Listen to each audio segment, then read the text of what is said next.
Hey everybody, welcome to another episode of Tales from a Professional Nerd. I am Bryan CP Steele. I'll be your nerd today. I don't know if you guys paid attention to last week or not, but I put up a little tiny post that apologized for not having a video ready because I was sick. I am still getting over, as I say, still getting over the cough. So I might cough a couple of times here during the video, but overall, I'm feeling 1,000 times better. Got a lot of sleep, sometimes unexpectedly so, and just kind of slugging through it, getting through being ill. I'll probably do some cough drops during the video, and we'll get it. We'll just make it happen. Let's see. We always like to dive in and do the a week in the life of Bryan. But I guess we'll do 2 weeks in the life of Bryan this time, because it has been 2 weeks because of me being ill last week.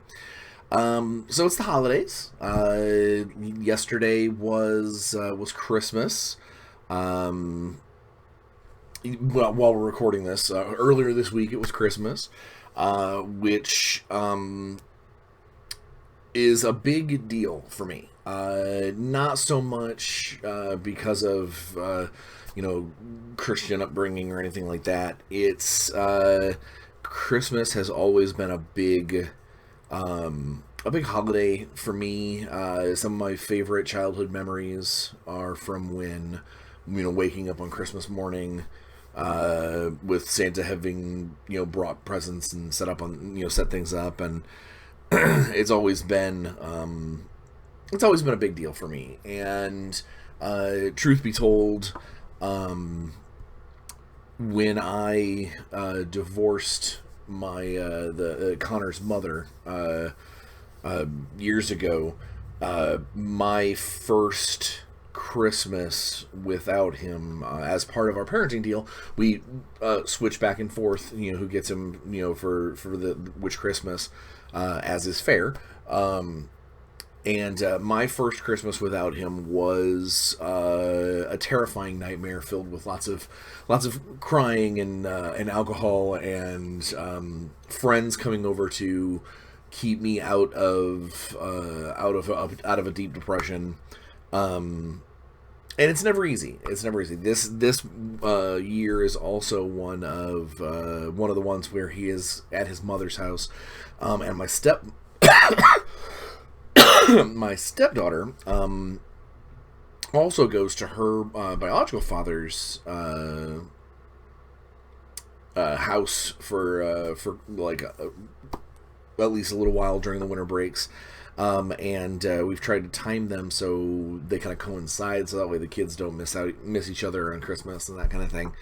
And so this weekend, this holiday has been a childless one, which is, again, fine. We get a lot done. We get to kind of focus on ourselves, see family members we're not used to seeing. But it does make it hard for someone like me who associates Christmas with that kind of childhood spark, that sort of magic of toys and make believe and everything. It makes it very difficult, and so being sick at the same time. Maybe, honestly, maybe that helped, because I had something else to focus on that wasn't, my kids aren't here for the big moment, that kind of thing. Regardless to any of that, we still do all the same stuff with the kids. We just basically put it off early, or we have, family over, after the fact and whatnot. So, don't think that we don't do awesome Christmas stuff, because we totally do. It's just it just always seems less of an affair. And the kids are 11, so as they start to grow older, I'm sure it will have less of a spark as it does for when they were small. So it's hard. It's a hard time to get through.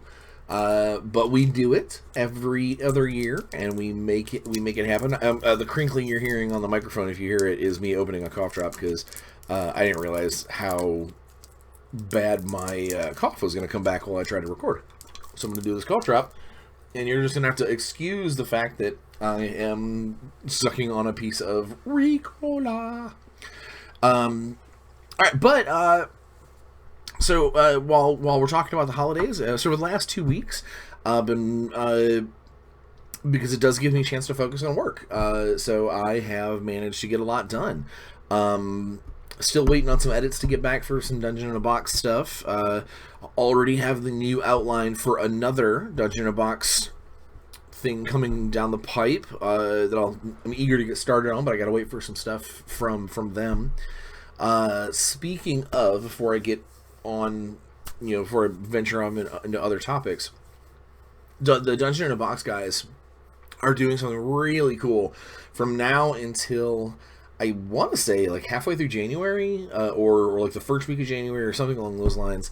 They're doing a like 20% off deal when you subscribe, and that's amazing. I'm not gonna give away proprietary information, but knowing what's coming, having seen the technology that they've got with the skinny minis from their Kickstarter that's going to be included in the boxes, seeing the maps that have already been created, the art that's already been created, and knowing some of the stuff that's coming down the pipe, if you are even remotely interested in DMing for a D&D group, or you have your DM that runs a game for you, or if you know somebody who you just is a dungeon master that isn't currently running something but has maybe hem-hawed a little bit about doing it, follow the link that I've got in the description and get on board. Dungeon in a Box has got some amazing, and I'm not just saying that because I'm writing a lot of work for them and you get to see a bunch of my work hit the page. They've got a lot of really cool stuff coming, and you need to get on board if you can. And this 20% off deal, it seems like a no-brainer. So follow the link that I've got in the description, and get it squared away, and let them know, like, in the notes that I sent you, because I don't know, I just want to make sure that they don't earn my keep. But overall, there's just so much cool stuff coming. Hopefully, I know David, the owner of Dungeon in a Box, he was going to send me something to open up here and show you guys here pretty soon, but I haven't got it yet. Hopefully in the next couple of episodes I'll have a cool unboxing to go through to show you some neat stuff. So yeah, I've been doing that. In between working on that, I have been painting. I have been painting like a crazy person. I made the decision that I've got a handful of commissions that have been sitting on that paint desk for too long. That I have been not putting them off, but one of those, doing just a little bit of work on them, because their deadlines weren't looming, but they've been sitting here for too long. So I really have busted my proverbial paintbrushed butt in the last 2 weeks, and I finished a long-standing order of Thousand Suns for a client. And delivered those. He seems very happy with them. There were a lot of it took me a little while to kind of get back into the groove, because I had been painted that paint scheme for a long time, but I hadn't painted it for quite a while, so it took me a little while to get into it and figure out what I was going to do. And once I kind of figured out my rhythm, smashed him out and got him to the client. He seems happy, so that's good. I've got a big D&D commission that I should be finishing up here in the next, probably in the next week or so, I would say. A bunch of cool underwater monsters, which are always fun to paint, shades of blues and greens, and try and get color from the coral and stuff. But I picked up a commission from a board game. I always like when board games have got cool minis, like cool miniatures for their pawns or part of their game. And I know that it adds expense to what could be an already expensive hobby as far as board games go. But there is something for me. There is something to be said for if I'm at a game store and I'm walking past somebody playing like a big giant thing of Descent or the Curse of the Underdark role playing game simulator or whatever. If they've got painted miniatures on the board, there's that little bit of me that goes, man, those guys really love their board games. It kind of sets them up a little notch above. And one of the most popular board games of last year, possibly the last 2 years, is a game called Gloomhaven. And Gloomhaven has a lot of little miniatures that are your characters running around. And I had a client learn about me through word of mouth and reach out and was like, hey, I would love for you to paint my Gloomhaven heroes. And I'm about halfway done with those. I should hopefully finish up in the next day or so on those. But they're neat. As someone I played half a game of Gloomhaven at a Gen Con like 2 years ago, and I barely remember. I remember liking it, but I don't remember a whole lot about it. I had not seen the figures or knew, if someone held up a figure and said, this is a Gloomhaven figure, I wouldn't know. They would really have to say, hey, by the way, you're taking a look at a Gloomhaven figure. I had not any concept of how detailed these were going to be, how bendy is the plastic, how much flash and molding am I going to have to file off. These are really good. These 6 main basic characters apparently are good. They're in good shape. They're neat because they're not necessarily typical. One of the dudes is a stone golem looking guy with this big broken section of his chest. There's a thief, a thief rogue person, but she's wearing a Zorro mask. Or she's sculpted. It looks like she's got a mask on.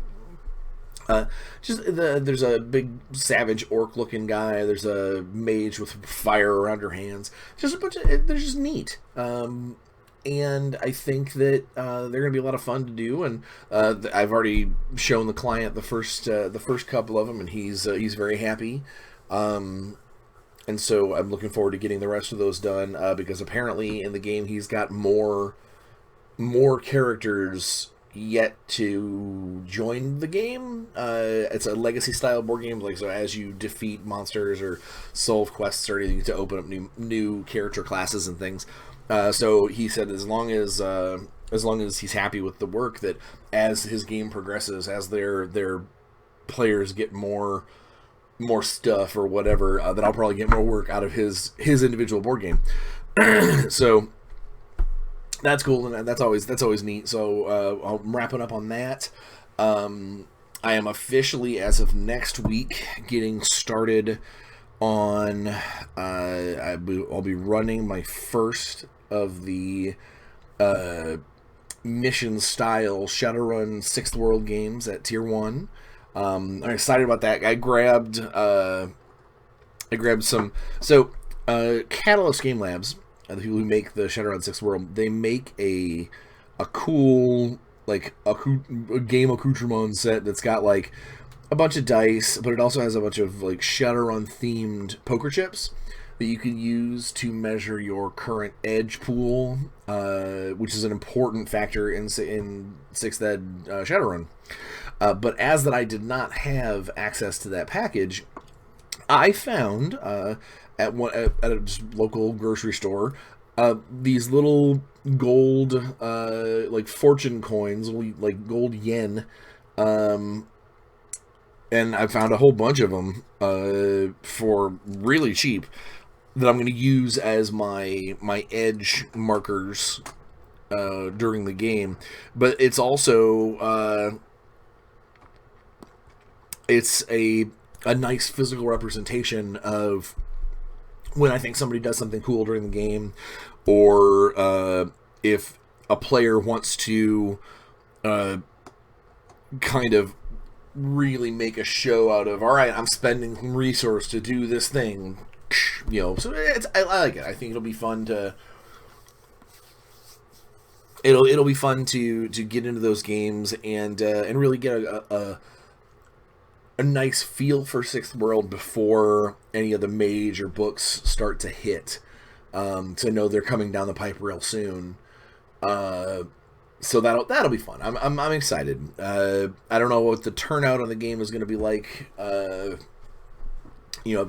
haven't ran anything that's been an open door policy game at a game store in as long as I can remember. So, I made some Facebook events for people to sign up and, save their seat kind of thing. But we'll see how well that works, and we'll go from there. I'll let you guys know after the first session how well it worked. How that goes. Let's see what else. We're trying to, as it is with the end of every year, you get into the holidays and around New Year's and Thanksgiving and Christmas and Hanukkah and all that stuff. It makes it difficult to plan bigger gaming events. I've different role-playing game groups or different board game groups. They're always like, well, we can't do it this weekend because I've got this, or I can't do it this weekend because I got this, or I can do it this weekend, but we know that we're going to miss this person and this person. So there's not a lot of gaming going on for the last 2 weeks. And that's honestly just because of the holidays. Either you're focused on getting stuff done for the holidays, or you're getting stuff, you're doing things in the spirit of the holidays, or your calendar fills up quick, and it is what it is, and you kind of go, all right, hey, come first week of January, we'll start planning things again properly, or start getting things squared away. But overall, it's been, aside from me being sick, it's been a good couple weeks. I have come away with a couple of cool things. We've had some Christmas ventures with some of the family members. I got a bunch of cool stuff for my kitchen. I don't know if you guys have followed me, or you watch me on Twitter, or you listen to me rant on Facebook. I love to cook, so anytime I get an opportunity to use, fancy cookware or new ingredients or things. So I've made poutine in the last couple. This morning, I actually woke up and decided that I was gonna make a full-on from scratch cast iron Dutch baby, which turned out amazing. Super bad for you. So I only ate like this much of it, and then put the rest in Tupperware to try parcel out for the next couple of days. But it's I love doing that. So a lot of my my Christmas lists are, I would like this appliance, or I would like this special rare hot sauce, or I would like this I would like a new mortar and pestle. Just little things like that I may not use a lot of, but when I need it or when I want it, it's nice to have, and it's nice to have a fully stocked kitchen to be able to do that kind of stuff. So I got a lot of that. Let's see, what else? I'm trying to think. Some other cool stuff I managed to. Yeah. I got a brand new. So my keyboard on my computer is kind of old and gross. It has just got food crumbs and is just generally kind of yucktastic. So I asked for a new keyboard, and I got one. It's fancy. Technically, it's a gaming keyboard, even though I don't do a lot of gaming in. I don't do a lot of gaming on my PC. But it's got really nice buttons. It's gonna be good for when I'm spending tons of time at the keyboard doing my regular routine keyboard and stuff. But it's got like a cell phone holder and multimedia keys. So because I watch a lot of videos at my computer while I'm working, I'm excited. I haven't gotten hooked up yet, so we'll see how that goes. But it's got like a fast volume track. You know, cool. It'll be neat. Let's see. Is there anything else that about the last 2 weeks? Oh yeah.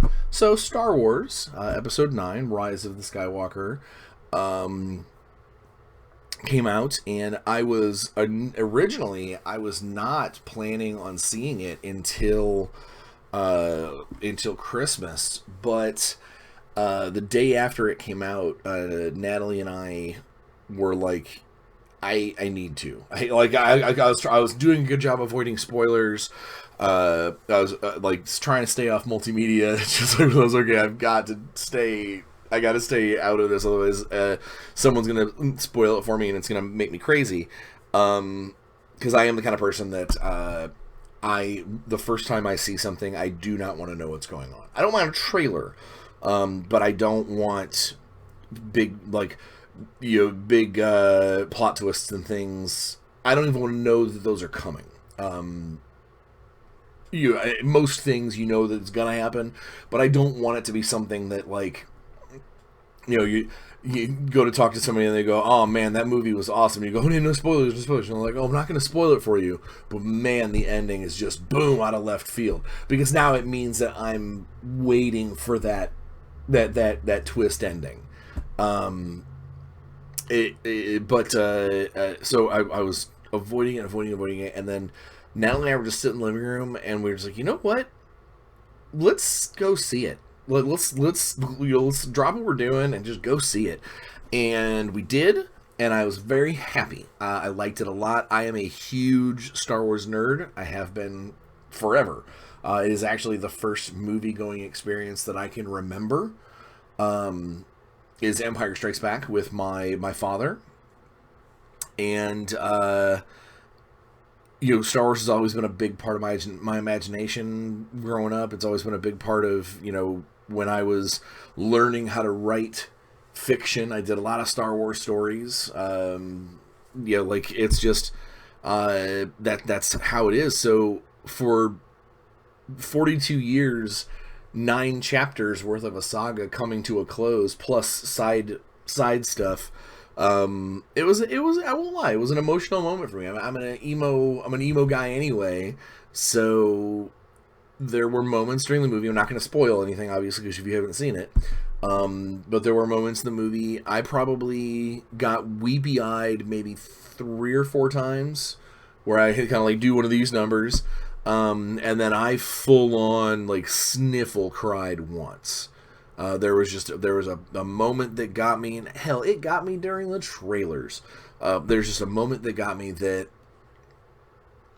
it hits me in a place that is very, it's almost, I don't say primal, but it is a core part of me. And every time I hear that particular line, it's just like punch. But I enjoyed it, had a good time. If you are a Star Wars fan or have been a Star Wars fan, please go see it. Maybe one of these days we'll do a Star Wars episode and discuss all the cool things that happen in a galaxy far, far away. Yeah, I think that's about really it in the week, the 2 weeks of Bryan. I did have a letdown that I was going to talk about on the last episode, but it didn't happen because I was sick. So my D&D Goblin Town Arena event, where I was pitting a bunch of players together to try and compete for prizes and stuff at the store, was a big bust. Not because the system didn't work, or not because it was ill organized or anything like that, just because we only had one player show up to do the event. I don't know if it was because of poor timing, other events, not enough advertising from the store. I don't know. I don't know what's up with it.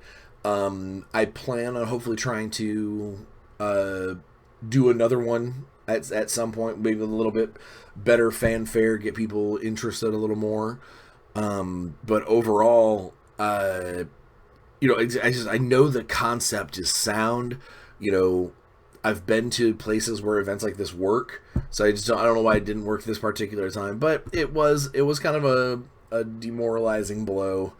Showing up at the store with all my stuff, ready to rock and roll, let's do this thing, and there's one player that shows up and, be like, all right, so where's everybody else? And everybody else is either doing other things, even in the same store, or just basically being like, nope, busy, couldn't do it. So I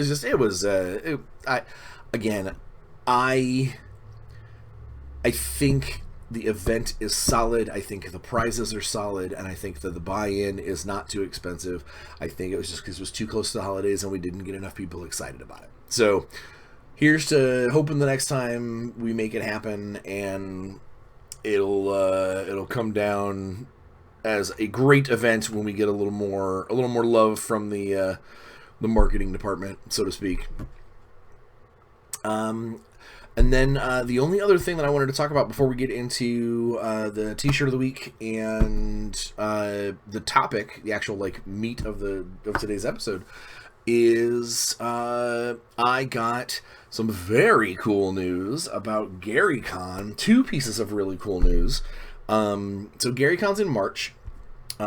Sadly, it is on the same weekend as Adepticon this year, which means Adepticon, there's a bunch of cool stuff that I want to be able to do at Adepticon, but it's just not going to happen because I told the guys at GaryCon that I was going to be running events first. But I am going to get a chance to stop by Adepticon for a day, basically on the way up to Lake Geneva. I'm going to stop by, see everybody, shake some hands, maybe see if I can get a game or 2 in, buy the requisite stuff that I wanted to get a hold of while I'm there, and then head on up. But aside from me running some events at GaryCon, which I got the okay from Skip. Skip is Skip Williams, I think is his last name. He seems to be the guy that kind of is the event coordinator, that makes sure that everything kind of runs smoothly as far as the calendar goes. So I got the okay from him that all of my events are they're okayed and they're getting shuffled into the system. So hopefully I'll have an actual calendar of this is when I'm running this, and this. I think I'm running 4 events, either 3 or 4 events this year, which will be super fun. I can't wait. But I also, every year, I paint a charity piece for the auction, for the charity auction that Luke holds at GaryCon. I paint one of the special yearly models, and I reached out to Luke and was like, "Hey, am I going to get to paint another charity model like I did last year, and then the year before, and the year before?" And he was like, "Well, this year is different. Apparently, the model is going to be I'm not going to spoil it because he hasn't unveiled it yet, but it is going to be a larger affair than normal. But he's definitely going to have me paint one for the charity auction, so I'm super psyched about that. That's going to be so much fun." Because the model sounds amazing, and we'll see.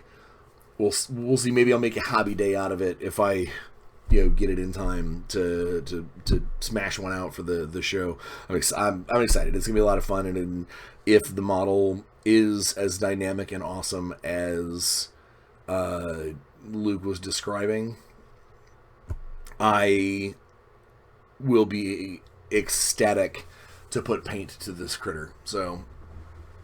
So that's the first big piece of news, to say I'm definitely going to do a big charity piece for the auction. But the other big piece of news is I found out on Friday night of GaryCon, I am going to be playing some D&D with the Satine Phoenix. She is having an event Friday night at GaryCon where she's going to DM for a bunch of us, and I get to be one of the chairs. So I'm super psyched. I've never roleplayed with Satine. I've never been at her table or with her at another person's table. So I'm pumped. I'm excited. I have no idea what we're playing. I have no idea if I'm making my own character, if I'm playing a character that she's got provided. I have no idea. I'm super pumped. It'll be a lot of fun, and I don't know if it's going to be like streamed out of the Twitch room or anything like that. I have no idea how that's going to go. I just know that I got my seat last week, so I'm really, really pumped, and that's going to be just a blast to get a chance to first off, to get a chance to play in a game, because I don't get a chance to play as often as I'd like, but to get a chance to play with Satine and to play at her table in her game, it's going to be awesome. I'm expect me to fawn about it quite a bit, probably before and after, perhaps during. Who knows? We'll see. But yeah, so that's pretty much been my last 2 weeks before going into today's episode. So let's take a look at the episode shirt of the week. So it's got this cool little set of dudes, bunch of heroes, and it says all your dungeon are belong to us. So if you're old like me, you remember a meme that was, or a short little video that was all your base are belong to us, and it was a sci-fi game, a sci-fi meme that had like a little techno beat to it, and it ran its course, but it became it was a thing, this all your base, all your base are belong to us. So this all your dungeon are belong to us is in reference to that old internetism. But I liked the concept of basically a player group, or a group of players that is really just kind of inspired by the old school dungeon crawl.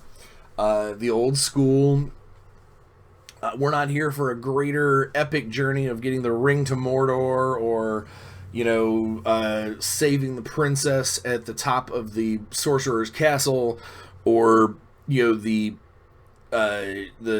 astral the astral ship that has plunged down into the color pools that we have to chase it through the plains to keep it from running into the core of Limbo. Nothing like that. I like the idea of a group of players that have created their characters to go, we're monster hunters. We find dungeons that are filled with monsters, and hopefully filled with loot, and we want this loot, and we want to make it our own and die rich and famous.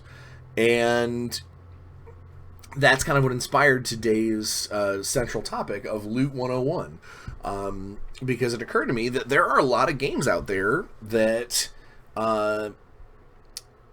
might not be familiar with how like the old treasure tables used to work. There used to be in D&D like monsters would have a treasure class, and if you beat that monster or that number of monsters or whatever, that encounter type, that you would find that treasure class, and you'd go to the Dungeon Master's Guide and find the treasure class, and you'd roll up how much treasure's in the thing. Or if you had a DM who was particularly well prepared, he'd have already rolled the dungeon or the loot out for you and know exactly what's there. So if you're like, all right, search the bear druid's den, what do I find? And all of this stuff, or what's in the guy's pockets, or there's always the joke about the murder hobos that go from one encounter to the next, just slaughtering everything and looting their pockets, or the kind of somewhat gruesomeness, if you think about it, so yeah, orcs are monsters. They're in the monster manual. They're these savage creatures that run around, killing stuff. But they're also intelligent creatures. You can talk to them. You can negotiate with them. You can learn about their religion. They have their own mythos on how the world was created. Which means if you get into an encounter with a group of orcs and you kill them, and they're laying there dead, is most of the time a D&D party doesn't think about what happens to the dead bodies. Do we burn them? Do we bury them? Do we just leave them for the crows? Whatever. The only thing that you universally do is go, let's loot the bodies, quote unquote. And that means that your characters, broken, bleeding, exhausted, breathing hard, after finding your arrows and your spears in the battlefield, wiping the blood off your blades and the sweat out of your eyes, you start rifling through the pockets of dead men and women. Yeah, they're orcs, but they're still corpses, and you are rifling through their pockets. It's gross if you think about it. It's generally speaking, robbing the dead has always been kind of poorly looked upon, except in certain circumstances, and D&D has always been one of those circumstances. Check them out. What do they have? Or my favorite, and I'm guilty of it, is you just nonchalantly list off what they've got. Well, the orcs have 7 broadswords, total of 26 gold pieces, and 3 potions, and one of them had a pair of shoes. So, in effect, you've summed up a half an hour worth of rifling through dead creatures' belongings as a grocery list of your guys have rifled through everything. This is what they found, and they've piled it up and said, "This is what we got. Let's divvy up the spoils." It's kind of cold-hearted. It's kind of gross, and it's universally accepted. It is It's just, even if you've got like a lawful good, super goody two shoes character that is, there to save the day, it is very often that even the player of that type of character would step in and go, "Hey guys, these were valiant soldiers that we just fought off. This guy may have been protecting his woman and child in the hut that's on fire back there. Maybe we should take a moment, say a few words. We may not follow their, the good old Grumsh One-Eye, but we could at least say, hey, Afterlife, take care of these guys. They fought hard for whatever they believed in." Instead we go, all right, to the loot. What do I get? I lift up his foot and look at the tattoo on the bottom of his foot. How many experience points is he worth? It is just, it's kind of how things have progressed. And it's not, I'm not trying to make fun and be like, oh, if you're in a group like that, you guys are schmucks, because I do it.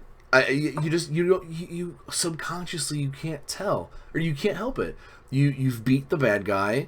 We've all played video games. How many times in a Final Fantasy game that you've beat a wolf and out spits 2 gold pieces?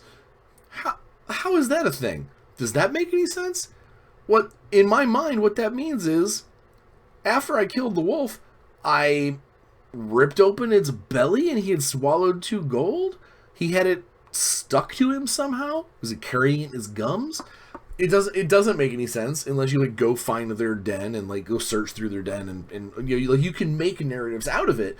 But generally speaking, the looting process is a little bit tongue-in-cheek. It's a little bit, you kind of sort of cast a side eye and go, let's not spend 2 hours talking about rifling through the orc pockets. Unless you want to come up with that super deep part of the game and turn it into something where, while you're searching through this guy's belongings, part of his loot is a relatively well-painted picture inside of a locket of his orc children, or maybe this one orc is a guy who has a half-orc player character kid out there somewhere, and you just found this locket and a note that's written in terrible common that says, if I perish, my portion of the fishing village belongs to Bernard Blood Axe, whatever the character may be. There's more to just what you find on the dead guy or in the chest or whatever. You can turn the loot itself into more storyline. It doesn't just have to be gold pieces and gems, and it doesn't have to just be a kind of hand wave. Oh, it's just a number that goes. one of the things that I'm gonna tangent for a second. One of the things that makes me crazy about certain treasure situations, loot situations, is when someone says, "All right, we search all the bodies. What do we find?" Or I open the chest, and the chest contains 196 gold pieces. Okay, did you count it? Did you take 20 minutes out of your life to count 196 1-ounce coins? Or is it more, should it be more described of, you open the box and there is a, two or three fistfuls of gold coins thrown at the, scattered amongst the bottom of the box. Or there is some silver and platinum at the bottom of the box.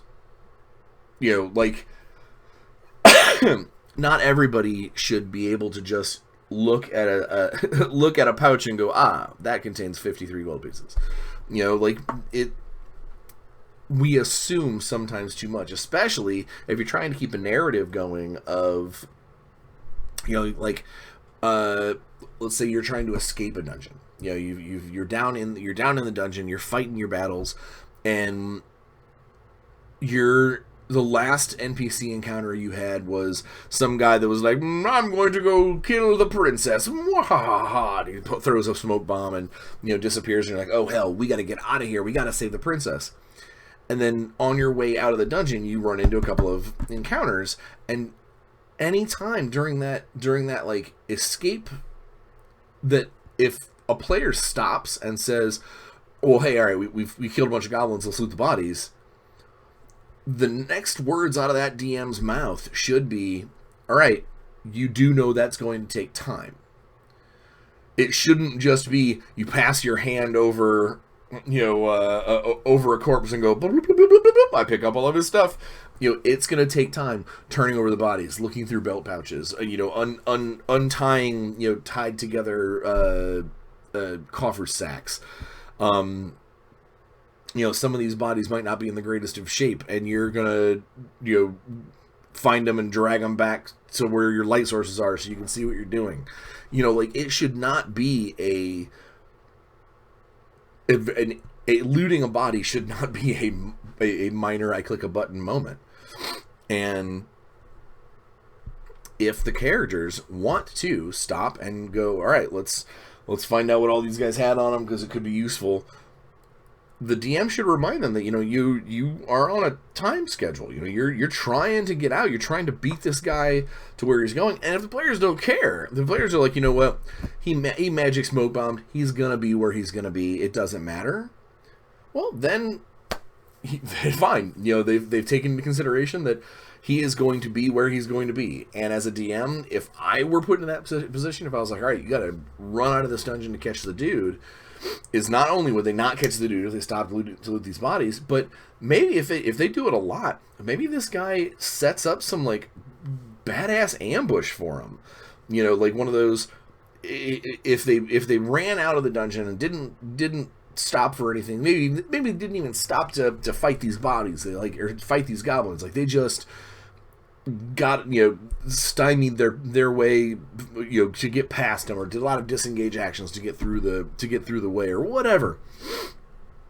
If that's the case, then yeah, maybe they get outside of the dungeon and the dude's like just now getting on his horse, or the path is still brand new, and the carriage ruts haven't even got any water in them yet. Like, then let's go. You can get there. Or if the minimal amount of stopping, maybe they get to the guy and he's like, oh, you managed to stop me from alerting the guards, or whatever.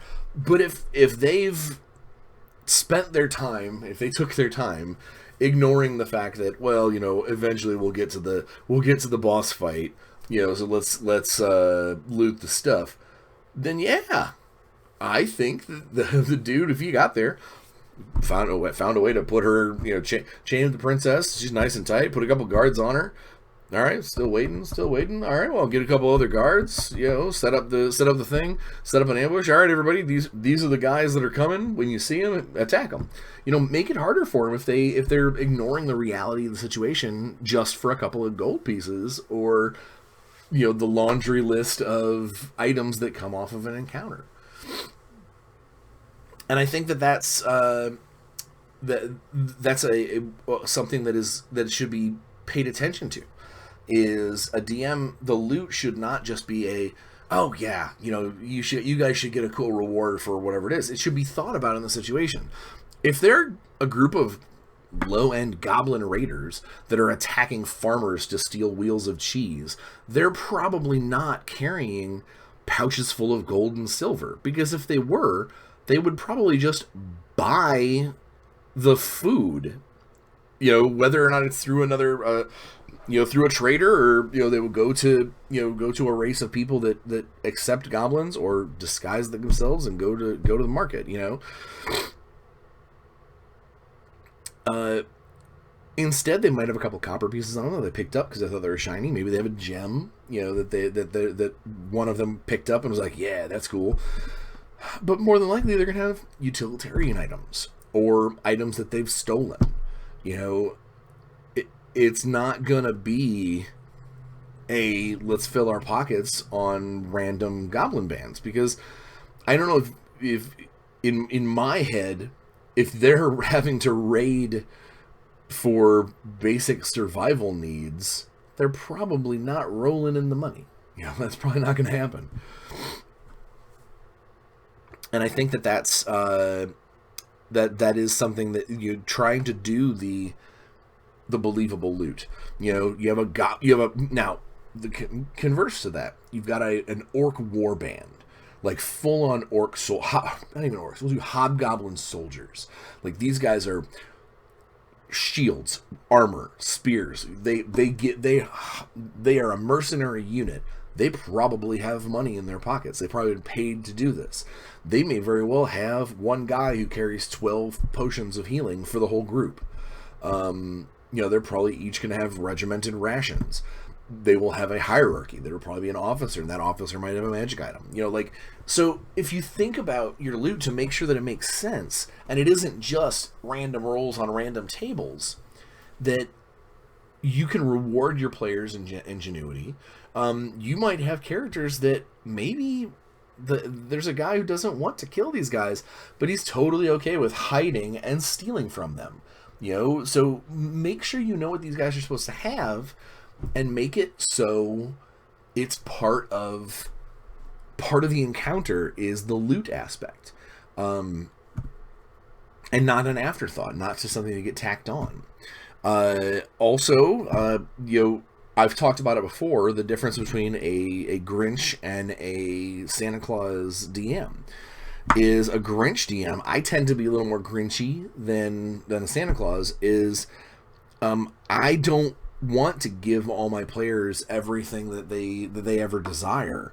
If I've got a character who's made the decision that he's a hexblade warlock that fights with a rapier because the rapier is the perfect weapon for all of these other things that he's got planned, it's not. I'm very hesitant to just have, the first sword that they find, I guess it's going to need to be a rapier because he's a rapier character. That's not the way reality works. The first sword that they find will be based off of whoever was carrying it. It's the loot should not necessarily automatically fit the player characters.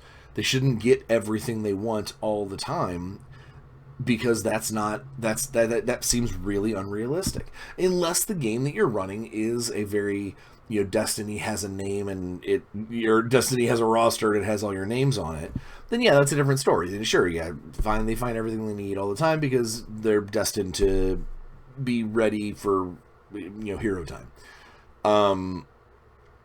But I think that it also, when you throw random things in, like you've got maybe the first big bad that they fight is this big orc champion that's got this flint edged obsidian chipped broad axe that looks kind of primitive, super old, maybe lightly magical, but definitely not something that Sir Derek of Gawain, the paladin hero, Yeah, that weapon by the numbers is cooler than the sword that he bought at Character Generation or whatever.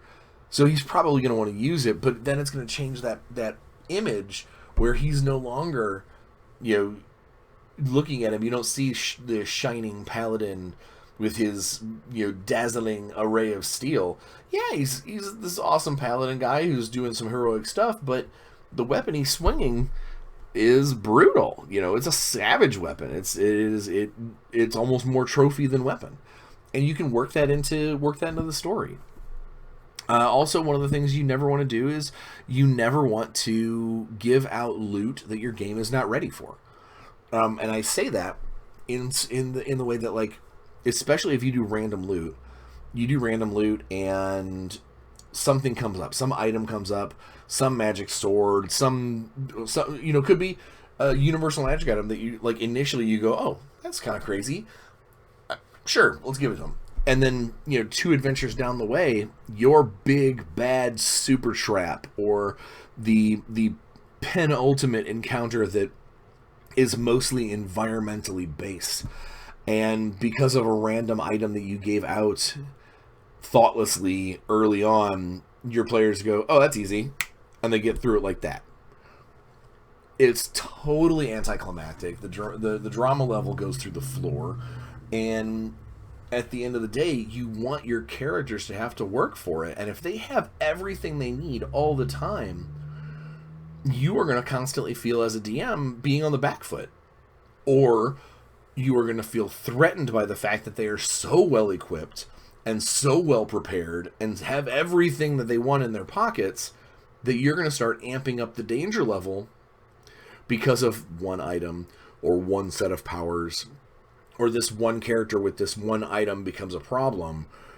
And so you then amp stuff up, and because your players might not know that that's what that encounter, that up jumped encounter is for, is to kind of equate the power factor of the loot that you've given out, is that you now have a situation where, let's say that the party chooses to change things up on you, and the item connection, the character with the item, or the character that you were really kind of gunning for, goes and fights something else, and it leaves this up jumped encounter thing to go fight people that are not prepared for it. You could end up having a total party kill, a TPK on your hands by accident. Unless, of course, you're the kind of DM that doesn't mind fudging a bunch of die rolls behind your screen. But then you also, what you do is, if you put them into this situation, because this one player has this one thing or this one interaction, and so you put them in this higher danger encounter, and suddenly your player characters recognize that you're going to protect them from this stuff, or you're going to play with the kid gloves and you're going to fudge die rolls so they don't always get murdered because of stuff you've done, because it's your game. They, hopefully they'll be good players and they'll just keep rolling with it. But occasionally you might get somebody that's like, oh, this guy's not going to, he's not going to drop the hammer on me. I'm the lower level character. I'm this thief. He's not going to crush me with berserker, he hates Dan's character. He's not going to bring this guy against me and cut my face off. So you start making rash decisions. You start putting yourself into situations where the DM would have to make that call. And does he make the call? Does he point out the fact that he made a character or made a situation more dangerous than what the party can handle because of a past mistake or because of an item that he gave out erroneously early on? So you do need to think things through. Yeah, things like money and gems, you probably don't need to think too deeply unless you're going to completely ruin the economy of your game. If a bunch of level 3 characters go, all right, well, now my pockets are full of platinum, they get to go anywhere they want, and everything costs nothing. There is no hardship. You can bribe most people just by throwing money at their face. There's going to be a bit of a suspension of disbelief when it comes to these relatively new heroes, these people that have just scratched the surface of the greater plot in your game, or they've just cleared out their first small dungeon, and they come back to the village and they can buy everything in the shop and look at the mayor and go, the house is at the end of the block, here's 1,000 gold, we want it. You don't want your loot to completely blow apart the economy of the world. You want to be realistic in the fact that if you're in a small village, for instance, 30, 40 people, and you go to the blacksmith, the small village, and say, hey, I need you to turn, we found this chunk of adamant into, I'd love you to turn this adamant chunk into a handful of arrowheads so my arrowheads punch armor better, or whatever. That guy might go, oh, cool, I can do that. It might take me a little while. I don't have the best supplies here. And it'll cost you X amount of money. There's that point where that dude in that village, he's not going to ask them for, it'll cost 5,000 gold. He's not going to ask them that.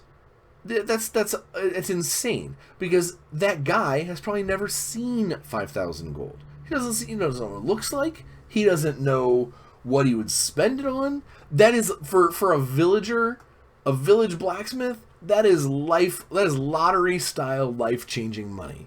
And if your characters are flashing money about like that, it won't be long before bandits start trying to steal from you, or professional pickpockets, or the higher end local magistrate may be like, all right, guys, I understand that you're not from here, but the 5 of you have more money in your pockets than our royal coffers. I need you to donate to the taxes of the land. I need to pay my soldiers, and you have all the money. And so there is where a DM needs to think about what he's giving out, what they're giving out to their players. And whereas a Santa Claus is going to give them everything they need, down to oh wait, one of these guys is somebody may here we go. I'm gonna go on a slight. I know I'm getting close to the end here, but I'm going on a slight little tangent.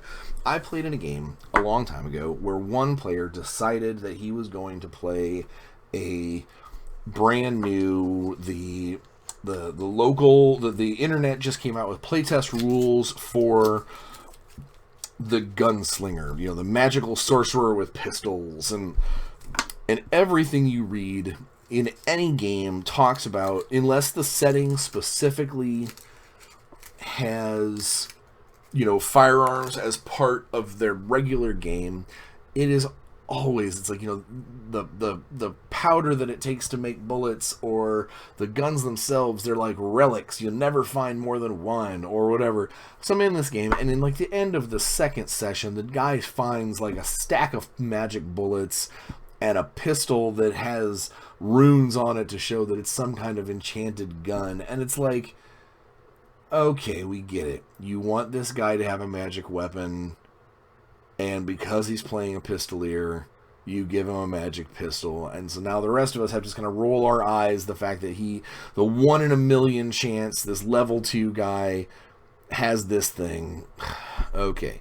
Now, in a game like mine, instead of that, what's going to happen is that guy is going to get like a magic dagger, or a sword of some kind, or maybe not necessarily something that's going to tie in with all of his abilities and all of his powers and everything, because those are already going to be cool. Those are all, you don't need to feed the beast and make what's cool about the character even cooler. Make him work for it. There are rules for guys. You make him so he's by level 3 or 4, he goes, you know what? I think it sucks that my pistols can't shoot ghosts. I need to look into that. You have him go to a local library, talk to a sage, spend that money to do the clerical augury about, find me someone who's a better gunslinger, or someone who's has more access to the magical stuff that I need to ask more questions. Turn it into a quest within a quest. You know, it doesn't have to be the main stake of the game, but it doesn't have to be a throwaway benefit of, oh, okay, there you go. he gets everything he wants because he chose to do it. Or, you know, I like I said, I do tend to be a little more grinchy. In my games in Seventh Crown, which is my own game setting, druids can only shape change into animals that they have been in contact with. Whether it is they've spent time watching it, you know, it's like their druid spirit needs to kind of understand the spirit of the critter that they're witnessing in order to shape change into it. And one of my players, for the longest time, he threw a fit because I wouldn't let him shape change into a brown bear. And that is for two reasons. One is he had black bears on his list. He had lots of other animals on his list. And it was quite obvious to me and to everyone else at the table that the reason he wanted to go into brown bear over black bear is there was no narrative purpose whatsoever. It was just because the brown bear stats are significantly better than a black bear stats for a really very little reason. You know, I mean, there's not a big reason for there to be that giant of a leap. And so when I told him, I was like, well, you can go into a black bear anytime you want. You just haven't seen any brown bears. You haven't spent any time with any brown bears. And I was made fun of a little bit as a dungeon master because they're like, oh, come on, he's never seen a grizzly bear. And it's like, you know, he's never seen lots of things. It's not like it's a super, you know, rare animal or anything. It's just he's never spent any time with one to have that kind of imprint soul thing, because that gives him something to work toward. If he wanted to talk to rangers, talk to, you know, in a bigger city, be like, hey, does your, you know, people forget sometimes that like a city could have a zoo, could have a menagerie. You know, give him something to try and do if that's really what he's all about. Is try and find this brown bear that he can spend some time with and, you know, soul mingle with. But it also means that it gives me an opportunity to try and patch up what I consider to be a little bit of a gaming loophole. Is level 1 or 2 druids turning into brown bears is a real big power leap in combat. And that's not okay, in my opinion, because it really kind of tips the scales of either the encounters become too easy, or I scale it knowing that dude can turn into a brown bear, and then everyone else in the party gets mauled.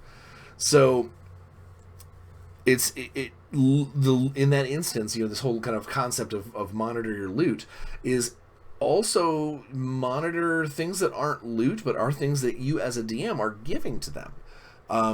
You know, in certain bits of information. One of my least favorite things is when a character spouts off about something that he knows as a player about a monster that he... how much you know, arcana do you have? How much nature do you have? Oh, nothing, you know. Well, then you don't know the inner workings of how vampirism works. Or, you know, yeah, it's pretty well known that silver are its lycanthropes, but you don't know that it can't, you know, they can't change outside of the cycle without making some skill checks. And I consider giving away that knowledge, giving away some of that stuff, that, you know, things that can be called back to directly. Part of that is kind of like part of the loot, you know, the bits of the story, the bits of the lore, you know, that's stuff that the players can use in the future. Contacts and relationships, you know, that's not a quantifiable thing. There is no, you know, unlike things like Shadowrun that actually do define the connections that you make, the contacts you can call upon. D&D doesn't have that. You know, you can have a super crazy archwizard that's, you know, good friends with you because of this thing that you did earlier in your career, and that you run back into them and go, oh, hey, and it would make sense for that player to then go, hey, we've been in need of a mage. We need to be able to do this thing, or we need to be able to teleport, or whatever. That not only is that a good reason to then be like, all right, well, cool, this wizard will do this for you. You still have to pay him. Yeah, you guys can be friends, but he's still going to need to be compensated for the materials, for his time, for paying off the guards to get access to the teleportation circle or whatever. But it might be less of an amount of, say, what the DMG quotes as the cost of casting the spell, because you're not just walking into a mage's guild and go, I need someone who can use the teleport circle, and money is no object. Or walking into the local temple and going, I need someone to regenerate, to do restoration on my friend here because he's suffering from this condition. That's just going to cost a flat amount to the church because they don't know you. You're just someone who walks in and says, I demand you to use your divine resources. Turn that elsewhere into part of the game where they walk. You go back to a village that you recently were at and said, hey, is Sister Anne still working in the nunnery? Well, yeah. Okay, does Sister Anne still have her, her older brother, is he still a paladin? Or is her paladin, the older brother, still here? Yeah. Let's find him. Let's grab Sister Anne. Let's go talk to these guys and see if he'll do the restoration. And then maybe as a DM, that restoration becomes kind of the loot of the encounter. You guys went out of your way to do all these cool matching up cool things, and the paladin goes, you know what, you helped my sister get through all the wombat attacks, so restoration, we'll call it even. There's so much more that you can do than just roll some dice on a table and say this is the random stuff that you get. I'm running a little long, and so I'll leave you with one thing: is I don't want to let you think that random loot tables are bad. I actually think they're pretty cool because it adds an element of surprise for the DM as well. But I do want to express that for anyone who is rolling these random magic items or rolling this on these tables, that you do so behind a screen. You do so with the caveat of, I am the DM, and if I want to change this up, I will. And that you do it as early, you do it ahead of time. You don't do it at the time of the encounter. You don't do it at the, let's search their pockets moment. You do it ahead of time so you know what's coming, and you have the opportunity to adjust what's coming, whether you want to Santa Claus it up and give them a couple of things they'll need, or Grinch it out and go, yeah, there's no way I'm giving my undead slaying, my undead slaying team a sun sword.